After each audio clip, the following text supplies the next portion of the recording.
Hey guys, so I'm sorry it's kind of a little dark in here. It's a little dark outside today and I'm in the bedroom. Next year this time I should be doing all of this out in the summer kitchen when it's completed, but I'm really just thankful I get to do it in the bedroom. I just wanted to get on here and just do a real quick video and talk about our fall fleeces. So all of these are from our fall shearing. Our spring fleeces from 2018, we had made into roving, and I have my fill of roving right now. I have more than I can actually spin at the moment, but I'm happy with it. You know, I mean, you can never have too much, but then again, you can. And this time with our fall fleeces, I'm hoping to send them away and get yarn made out of them. And this is the first time for us that we'll be sending our wool off to a mill to be made into yarn. And I'm using 3 different mills, actually probably 4, but one can't go yet. And I'm going to tell you, which fleeces I'm using and where I'm sending them to. But, yeah, I'm really excited to get the yarn back. It's so much easier to share yarn with people than roving. A lot of people knit and crochet and they love having the yarn, but not everybody spins and they're not at all remotely interested in all the roving. So, yeah, that's what we're going to talk about first.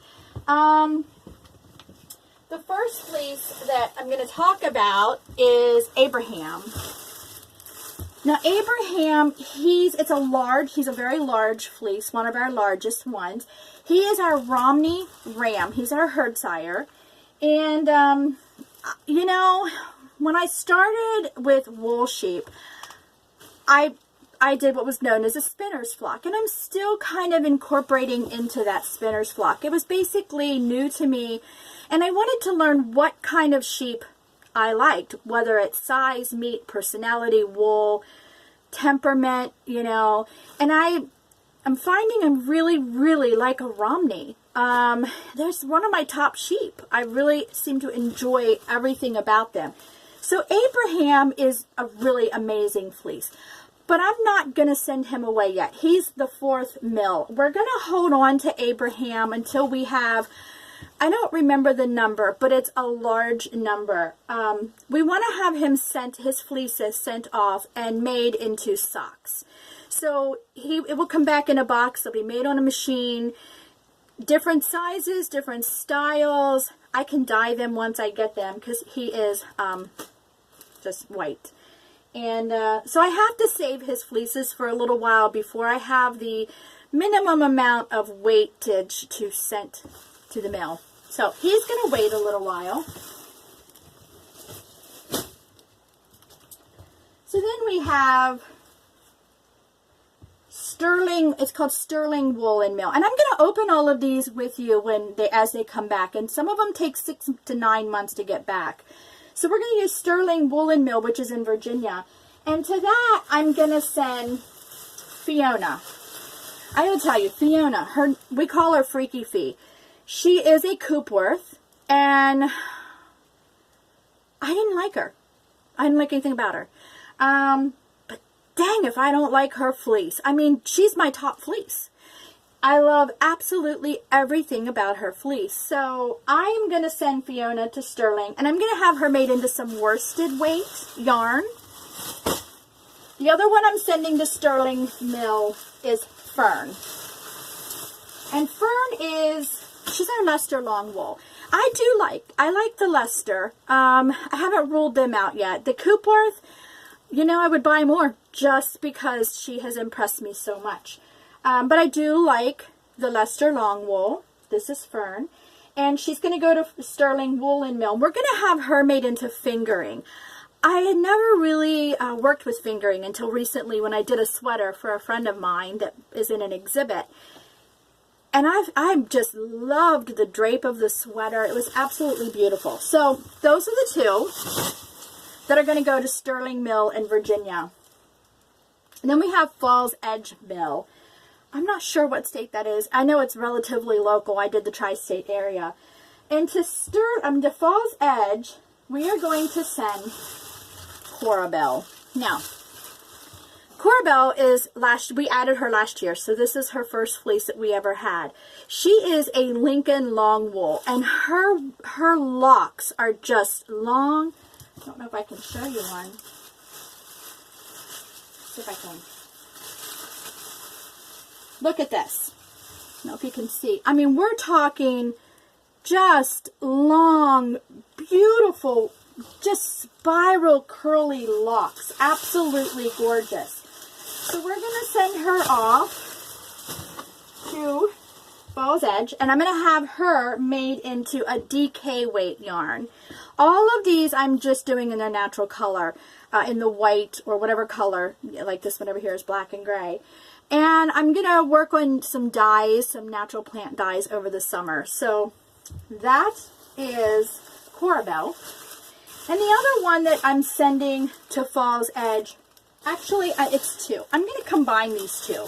I don't know what it's going to look like when it comes back.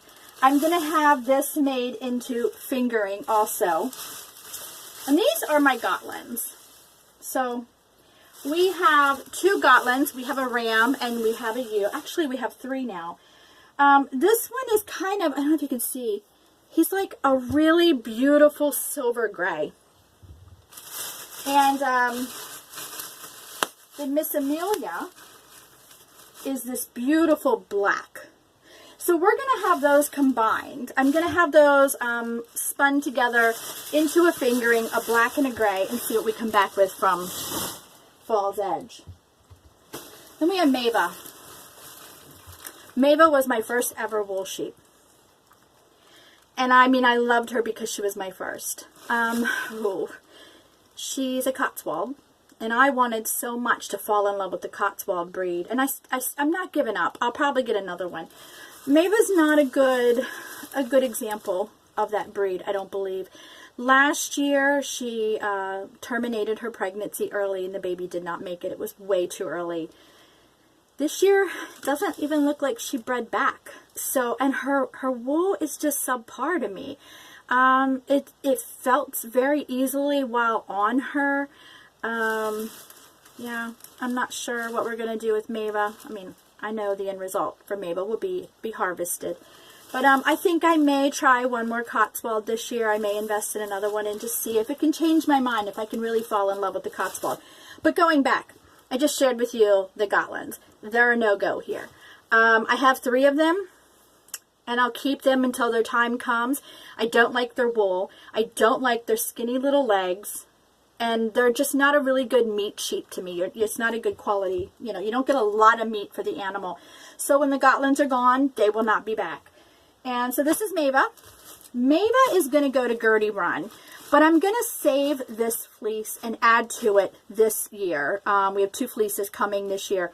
And then I'm going to send it to Gertie Run. And they make bats, like huge wide bats of felt. You know, like you would buy a piece of felt, a felted material. And I'm going to hold on to Mava, and that's what we're going to do with her.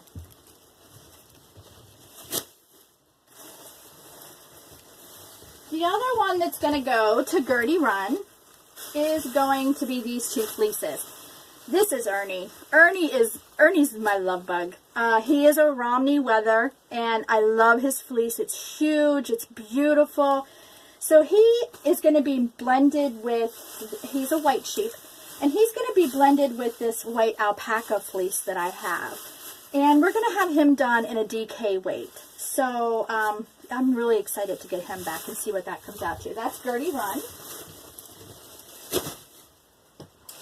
And the very last fleece that we have for this season is Beatrix. Beatrix, as many of you know, did not make it. She was the one that we recently had to harvest. Her babies did not make it. But we have 1 fleece of hers. I'm going to hold on to Beatrix's fleece.